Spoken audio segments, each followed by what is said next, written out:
Welcome back to another episode of Not Reading for Content. We are so happy to have you guys here for our first discussion of the Posthumous Memoirs of Cubas. Today we're going to be discussing chapters 1 through 32, so keep that in mind as we move forward with our discussion.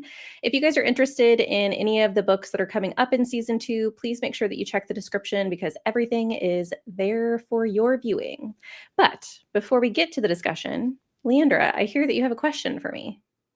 I do. So this week we have another bookish bite, and this one is involving translations. So it's perfect for the month that we're working in, or the season, I should say. And what I'm trying to ask, it might sound a bit strange or complicated, but for our situation, both you and I, our intention was to immersively read this. We had access to the audio. We also had access to the physical book or the ebook. And we did realize that we had different translators between the two of us. Your audio translator matched my ebooks translator, but it didn't match your physical book. I don't even know who the translator is for my audio. And so, what I'm trying to get to in this question is how do we feel about that, especially when we're trying to immersively read? Were you able to do it, or did you find difficulty, especially with a translation that has so many different versions or editions? Yeah, I gave up on page 1. I started my audiobook and I thought like perhaps the introductions were different because my physical copy had an introduction and a couple of notes in it from the author or the translator, and the audio did as well, but I knew the translators were different. But then we got to chapter 1, and while the context or content, I guess, is the same, the words were all different and they were in a different order in the sentences. And it was taking me so long for my brain to process what my ears were hearing, what my eyeballs were seeing, and try to put them together that I was like, no, this is not, this is not going to work for me. And how frustrating is that? Because I do think, especially for a book like this, which is rather old and has obviously it's very popular because it has so many different translations. We have so many opportunities to pick up the book. But because of that, it's also very limiting to have an immersive experience, I should say. It's very, I guess, inclusive in the sense that there's a variety of options out there. I think you said that your audio came on YouTube. And so that's amazing that people can get to this story without having access to even a library. But it is very frustrating that it was not very streamlined as far as how can I access the same version of the book in two different formats, which is, I mean, it's a very picky thing to talk about, but I would have definitely appreciated having both options. No, but I don't think it's that picky. I think that it's an interesting observation because likewise, my audiobook is nothing like my ebook. Even when it comes to production, I can kind of understand, especially where I got my audiobook, like you said, through YouTube, because this is a classic, it's in the public domain. And so there are a lot of classics that you can simply listen to for free on YouTube. But obviously, you can't expect a very high production value. So, people are just probably volunteering. They might not be doing it for money. And that's why it's free. And obviously, I ended up seeing huge discrepancies. The ebook, I think, is far more eloquent and literary, which matches your audio experience. Meanwhile, my audio was far more blunt and far less eloquent. I did have fun doing the comparisons. And so, actually, I stuck with it. I decided to keep the audio going while reading the ebook. And there were so many differences. I actually wanted to keep track of more, but I decided that this would just be a really interesting comparison. So I don't have the direct quote, but I do have the words that were being switched out. And so there was a discussion of, it was just like a very, beautiful metaphor for probably life or something to that effect. I probably should have been paying attention more. But the idea was a flower withered and then rejuvenated. So that was in my audiobook, withered, rejuvenated. And in my ebook, it was yellowed, bloomed. And I was like, this just demonstrates that when we're translating, a lot of it still is interpretation. One of these might have been a direct translation, but there also can be a suggestion of, well, what sounds more beautiful? What would we say in English if we were trying to describe this? Would we actually completely directly translate it? Maybe not. And so that was an interesting thing, but it would be really difficult to try to keep going. And I actually probably will abandon my ebook, which kind of stinks because if you're sticking with the audio, my ebook matches that. And so we would have the same experience. But listen, we only have so much time in the day to read all these books. And when you have access to audio, you take advantage of it. So I'm probably just going to stick to my audio book.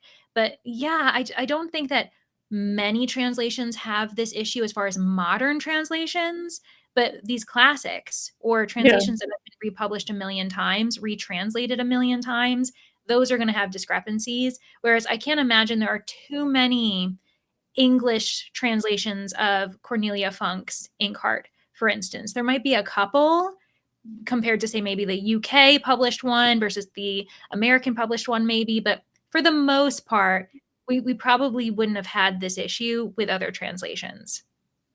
Yeah, probably not. It'll Yeah, be but interesting to see moving forward if we do have any of our future translations that we're going to work or that we're going to read, if they have the same issue.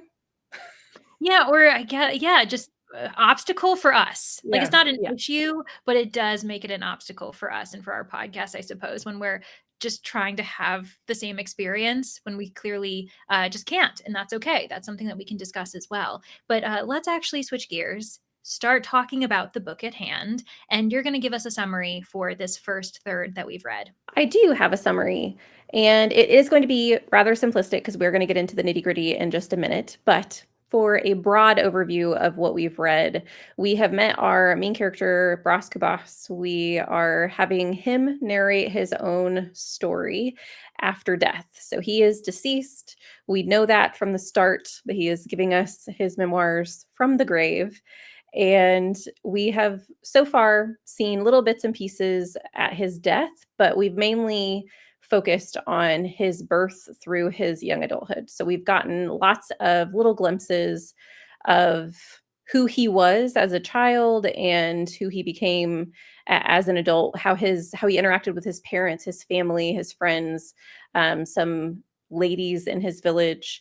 And yeah, that's what we've done so far. So we're going to get into the discussion. Remember, if you have not read through chapter 32, you probably do not want to continue on with us because this podcast is spoiler filled.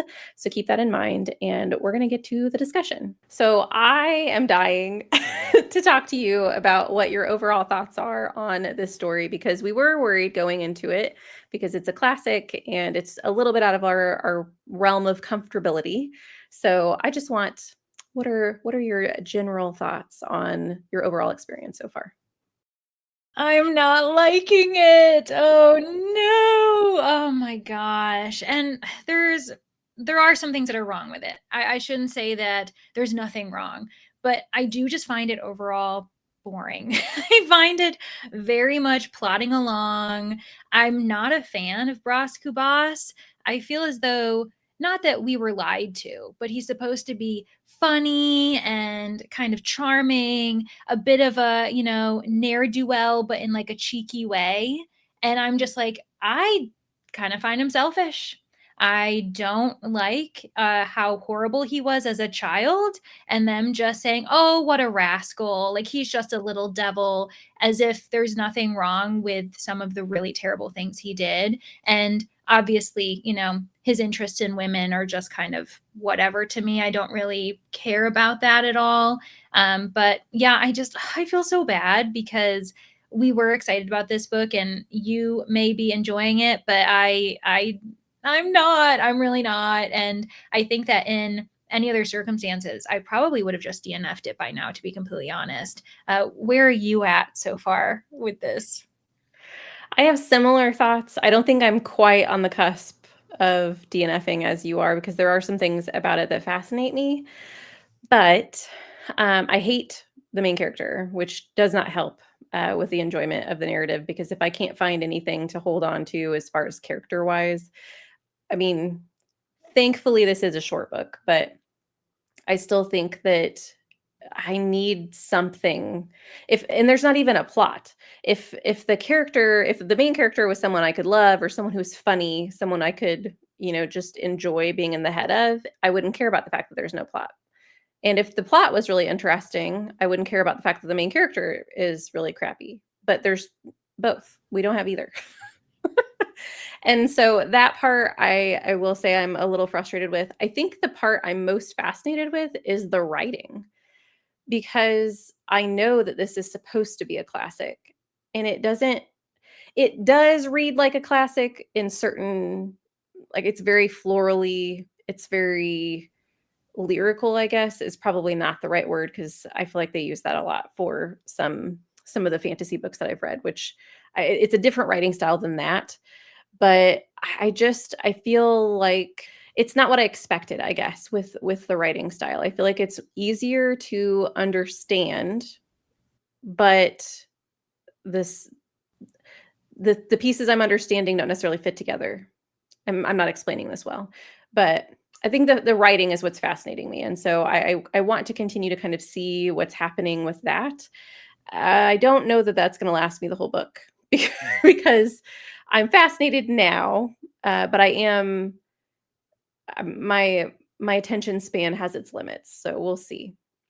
Right. And I think you are correct in saying, or at least I agree with you. There's no correctness or incorrectness. I agree that this book at times doesn't actually read as though it's a classic. I forget that it was written in the 19th century, for instance, even though we are getting dates. But part of that maybe because of the translation has, modernized some of the language for us. I definitely saw some modernized language as far as the way certain people are described in my audiobook compared to the ebook, for instance. And it does have those classic qualities of being a bit plotless, being a very slow paced narrative because we are so in the main character's head. A lot of times he goes off on a tangent to discuss philosophy or other events or what have you. And that speaks, in my opinion, to classics. And probably in modern day, it leans literary. A lot of literary fiction may lean that too, because it's quite cerebral and we aren't actually watching him do anything. He's just telling us that he's had these interactions, and then we kind of move in the timeline wherever we may need to be, because this is a memoir, but we're really only getting the highlights. And the highlights are not that impressive. So man, this guy. But also, for me, I did enjoy the comparisons to the audiobook and the ebook, but I think that just speaks to how much I enjoy discussing and learning about language and Mm. translations in general. I found that really fun. But beyond that, I just didn't like the choppy chapters either. I'm not a fan of it just because it makes it very disjointed when we're going from one scene to the next. And we also, I think a lot of classics have this, but we're really only speaking from the perspective of the privileged because he does live a very privileged lifestyle. They have enslaved people at their home. And it's very much a nonchalant discussion about all of the various times they have to interact with an enslaved person, making them do whatever they want. And that speaks to his childhood, right? The fact that multiple times we get examples of how he uses and abuses and physically harms the people that are being forced to do, labor for them. And it's horrible. Even the discussions of his various uncles, one of his uncles is horrible, I think, like verbally to the enslaved women. And I don't know. I just didn't really have much patience for that, even though linguistically, I suppose, like syntax wise, this probably is a very digestible narrative for when it was written. Yeah. There's definitely some uncomfortable scenes that we witnessed, when you speak of the people that they have in their house that are slaves. There's one, I'm not gonna be able to remember his name, but I believe, maybe I'm wrong, I believe he was a young boy when Cubas was also a young boy, and he would get on his back and ride him like a horse and beat him whenever he spoke, because he was treating him like a horse, and so he wasn't supposed to speak. And he considered himself well, let's get into the fact that this book is supposed to be funny, because I think that scene was one of the scenes that he is meant to be funny in, because he calls himself a devil child. And I'm like, this is not funny. This is so that I feel like I don't know. I don't know, because this is a classic. It's written from a perspective of someone who I think, if I remember correctly, the intro that I read in the physical copy that I had said that this book was published 10 years prior to slavery being abolished in Brazil. And so I think that some of the scenes involving the slaves in the book were probably meant to show the atrocities of the privileged class. Um, I just don't know that it translated to me. Right. Because, like you said, our main character, our narrator is not likable. He's not a kind person. We do see some of his kindness in adulthood. Maybe this is a situation where, as he grows, he's supposed to become more thoughtful and not as selfish. Because, yeah, when he's young, he does horrible things to the people who work for him. Yes, for instance, riding that one enslaved person, around the house. My translation ended up describing it as the one woman who was cooking. He broke her head. I don't even know what that means. And then I he don't either. proceeded to purposefully ruin the meal and blamed her for it. So these horrific things as a young child, and yeah, his parents just calling him, the devil child, little devil. Even later on, I think there's a party or a shindig. I actually cannot remember even what it is, but there's a big gathering, and he hates one of these men who's quite earnest, and he decides, oh, I'm going to get at him. I'm going to do something ridiculous because he's a very, sober type of man. And he discovers that this man is committing infidelity because he's described as a husband who has children. And yet he goes off with one of the spinster women who also isn't initially into the idea of them being physically intimate. And he kind of seems to force himself or coerce her, and then she concedes and they're kissing, and our little devil child says, I have an opportunity, and then he runs off and decides to shout to everyone what has happened. And fast forward, we discover that they may or may not have had a child together, but yeah, there's these very small quote unquote things that he does that really are ruining people's lives or doing something harmful to their reputation, if anything. And then later on, he ends up basically being thrown out of the country by his dad because he's simply spending all of his money on a woman and giving her all of these nice things, lying to his father, taking money from his mother as well. And then on this trip across to, I think Portugal maybe, or Spain, I can't remember where they were going, but it was to Europe. He ends up befriending the captain. And I think through the captain's wife's death, because she had a slow death, he becomes a bit more sentimental. I don't know if that's going to translate for the rest of the book, or if that was just a brief moment in which he was, feeling empathy for this captain and his wife. So I don't know what we're supposed to expect from him, to be honest, if he's supposed to grow or not.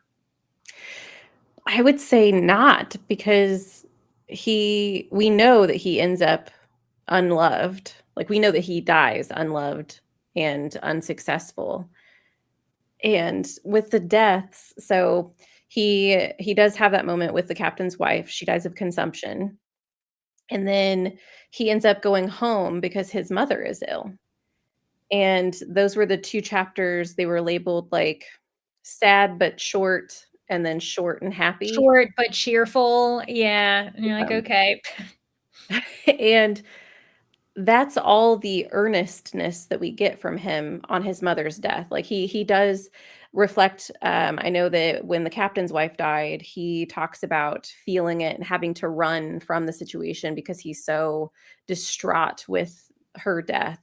And with his mother, he kind of had the same thing where he ran to it was like his parents' cottage or something. There was something separate, like a house that was separate from their home, that he went to after his mom died.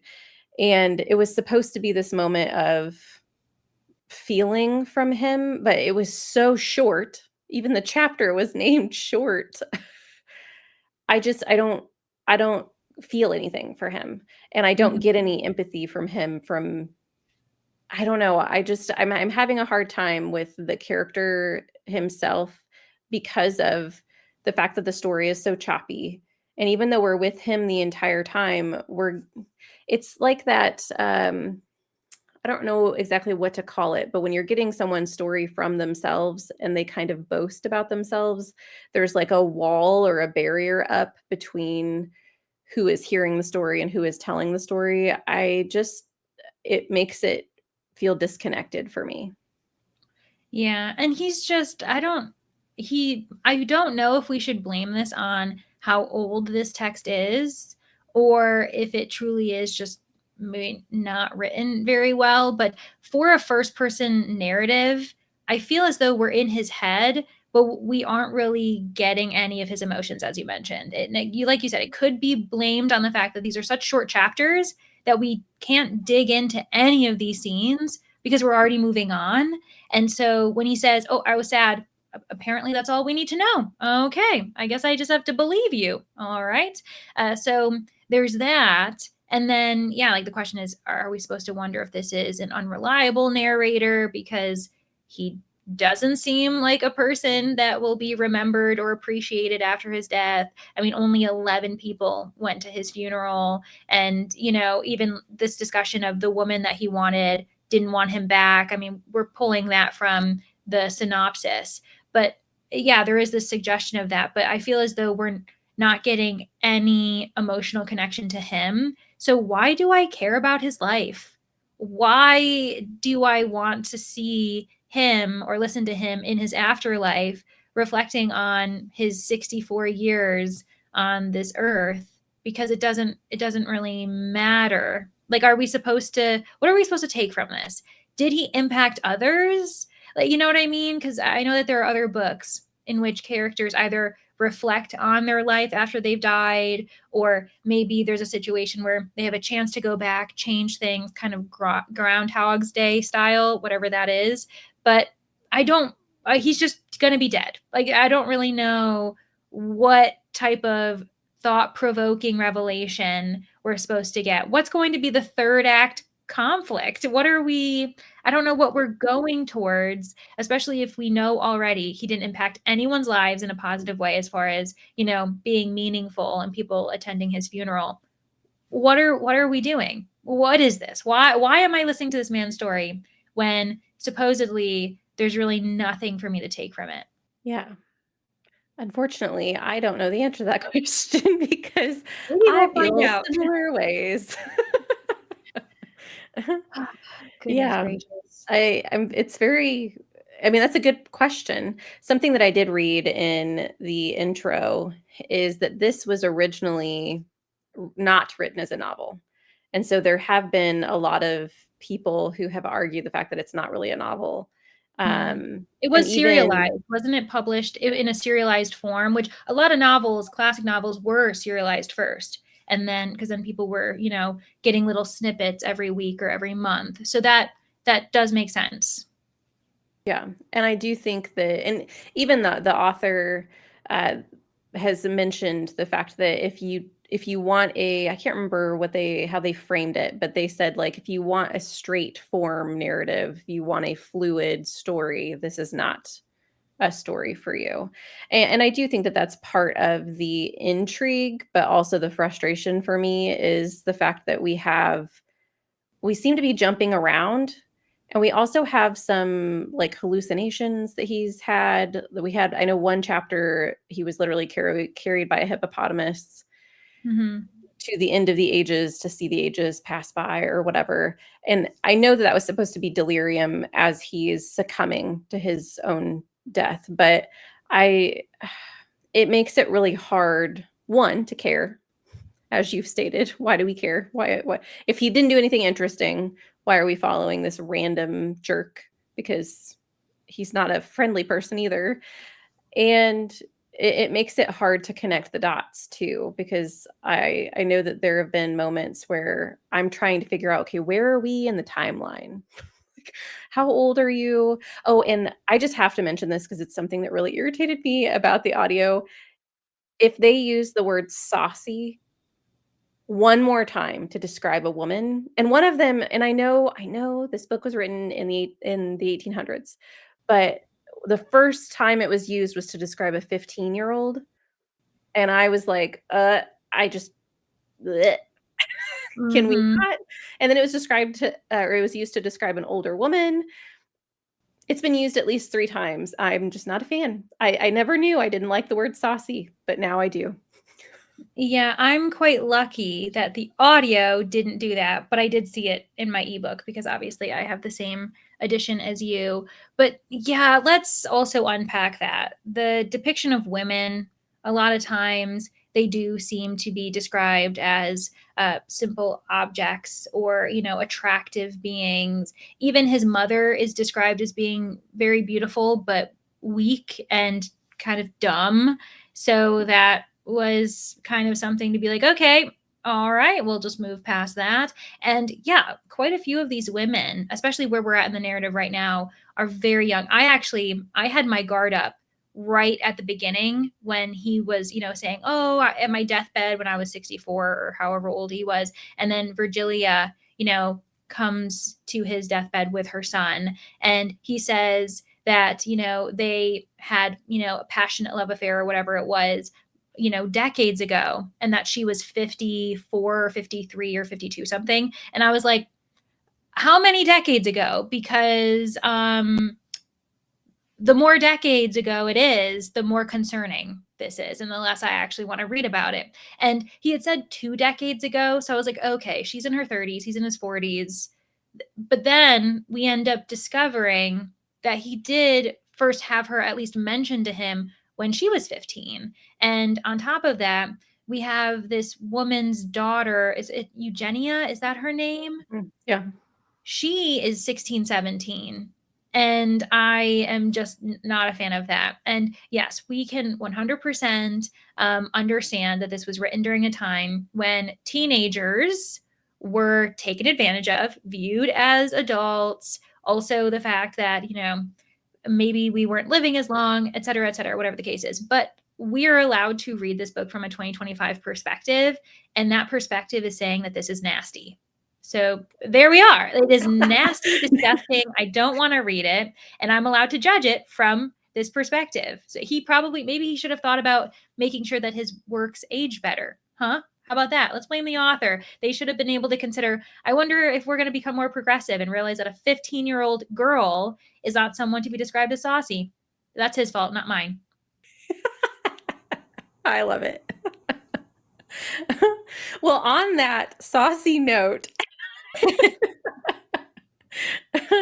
let's answer our 3 questions that we have for this book. So we want to talk about what our rating is currently, who our favorite character is, oh boy, and what questions we have moving forward. And you get to answer the questions first.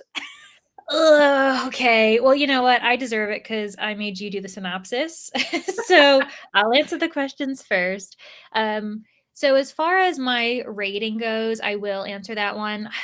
It's gonna have to be 2-star range at the moment. It's not terrible, but I am so bored. I don't like the main character, and I just imagine that that's not gonna change. And I'm actually gonna start to resent the author, resent the narrator, resent the narrative. And so I'm already just saying it's 2-star range for me. And I couldn't see myself recommending this to other people. Like truly, at this moment, even people who love classics, I would be like, I don't know if I would recommend this to you. So just because I wouldn't want someone to come back to me and be like, how dare you? Why would you recommend this to me? Oh, you didn't like it either? What are we doing here? So I'm saying 2-star range. And then for my favorite character, why not say Pandora? That random delirium dream woman. I mean, she was interesting. It was fine. I don't really, a lot of people are kind of blending together, like some of his family members and things like that. And also, none of them are really 3D. I think a lot of them are like two-dimensional characters at this point. So I don't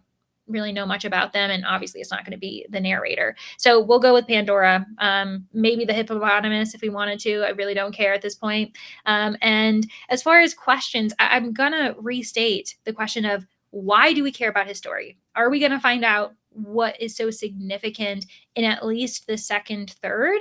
Because if so, like by the end, if we get to 66% and we're just like, why are we still listening to this story or reading his story? That, ooh, you're gonna get a different kind of Leandra in this next episode, because I'm demanding that question be answered. Actually, we better have that answer. But anyways, please take the mic. You answer the questions next. I would agree with your rating. I think that right now I'm probably sitting at a 2.75, because if things change, if we have like a huge arc, I guess I could see myself pushing it to a 3. But yeah, I don't know. At Oh this gosh, point, isn't I that don't have much terrible? hope. I am kind of bummed though, because I am really intrigued by the writing, and I just wish it was a different story, because I think I could have a lot of fun with the writing style if it was if we were following a different character. But oh well, I guess can't win them all.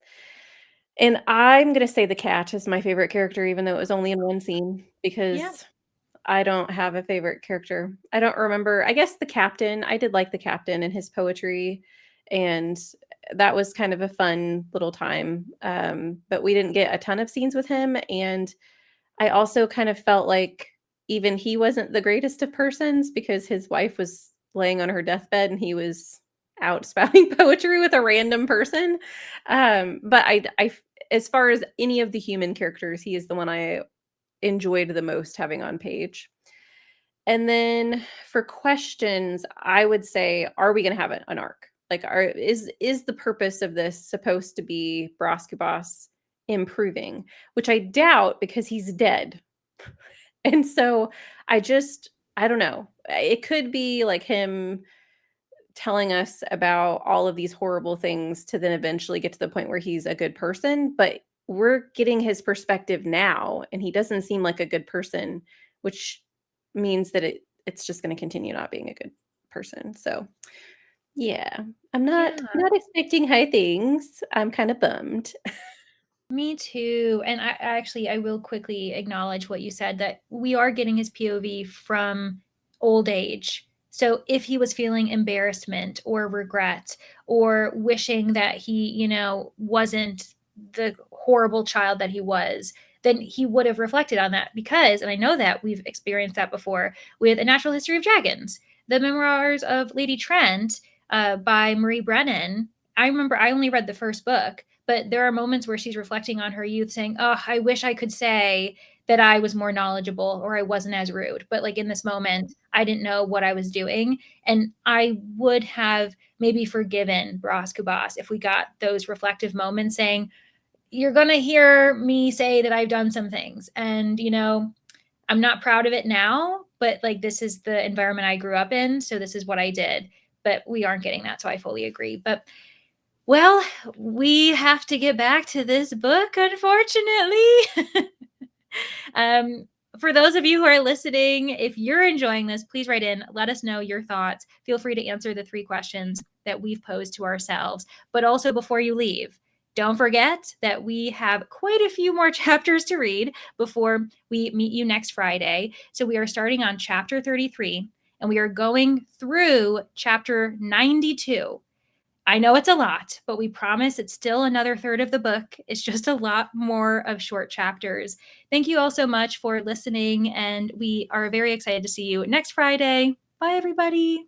We hope you enjoyed this episode of Not Reading for Content. Be sure to check the description for a schedule of our upcoming reads for this season. For reminders and other updates, you can follow the podcast on Instagram at Not Reading for Content. Where else can the listeners find you, Leandra?